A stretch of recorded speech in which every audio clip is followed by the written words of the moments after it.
Que faisons-nous avec les personnes dont on entend qu'elles disent des paroles de vérité qui nous font du bien, et ces paroles-là, nous ne parvenons pas à les vivre?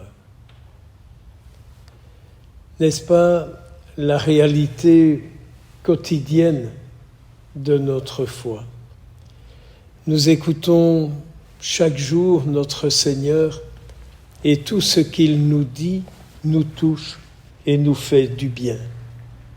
Et pourtant, nous ne parvenons pas à vivre ce qu'il nous dit. Ce pauvre roi est terriblement peiné. Je vais le mettre en prison.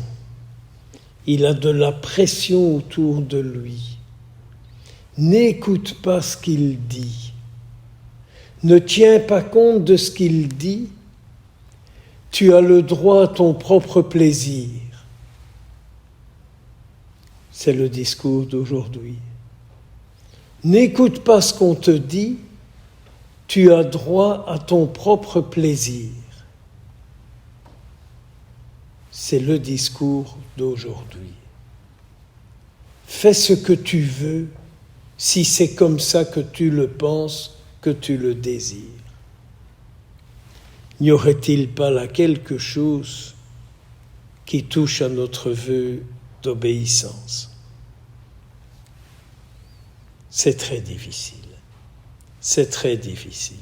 Mais ce roi est puissant et pour son anniversaire, il y a du monde. Et il faut faire plaisir, il faut lui plaire. C'est une autre donnée de notre monde d'aujourd'hui. On doit plaire. Je dois vous plaire, mes sœurs. Heureusement que je pars dans quelques minutes. Comme ça, mais je partirai avec ce souci en moi. Mais est-ce que j'ai plu aux sœurs? La conversion n'est-elle pas? Est-ce que je plais au Seigneur? Est-ce que je lui fais plaisir? Est-ce que je lui plais? Cette fille danse. Et elle, au fond, par sa danse, elle révèle tout le côté tordu de ce roi. Il ne se tient plus quand il voit une femme qui danse devant lui. Ne bougez pas, hein? Sinon, je partirai comme une poule sans tête. Mais vous voyez un peu où ça mène. Mais c'est terrible. Mais c'est terrible. Alors il dit n'importe quoi. Mais il dit n'importe quoi.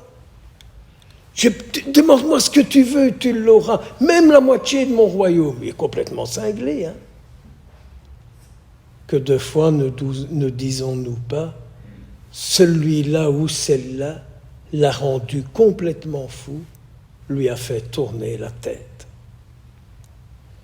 Vous savez, l'évangile, c'est la vie. C'est ce que les gens vivent hier. C'est ce que nous vivons aujourd'hui. Et malheureusement, c'est ce que le monde vivra encore demain. Alors l'autre, elle sait qu'elle doit aussi plaire à sa mère. Il ne faut pas foutre la pagaille entre la mère et la fille, même si Jésus a dit qu'il était venu pour flanquer la bagarre entre les deux. Qu'est-ce que je vais demander? La tête de Jean-Baptiste? Sur un plat, tout de suite. Il pourrait changer d'avis. Et puis, le roi est complètement troublé, complètement troublé. À qui est-ce que je dois plaire? Non, mais à qui est-ce que je dois plaire?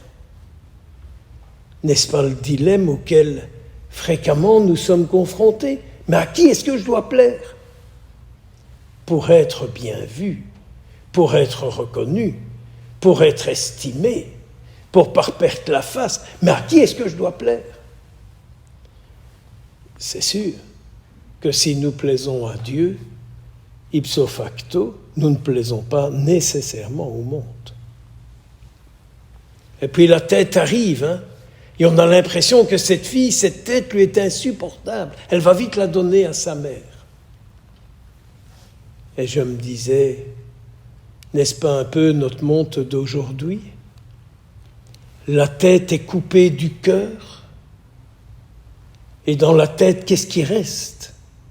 Mais la mère ramasse cette tête, la tête de ce type qui a amené tellement d'hommes, de femmes à sortir de leur misère par le baptême qu'il leur offrait, qu'il leur proposait. Elle a cette tête-là. Qu'est-ce qu'elle en aura fait? Allez savoir. Qu'est-ce qu'elle est devenue, cette fameuse bonne femme?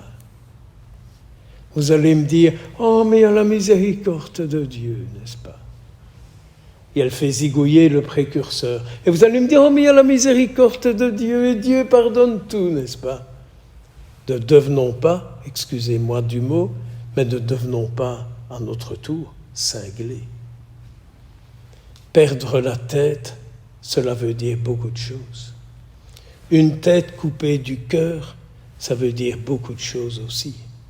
Une tête sans cœur, c'est un drame. Que Saint Jean-Baptiste intercède pour nous. Et même si c'est dur, n'ayons pas peur de continuer par certains côtés à être cette voix du Seigneur qui bien souvent crie dans le désert. Amen.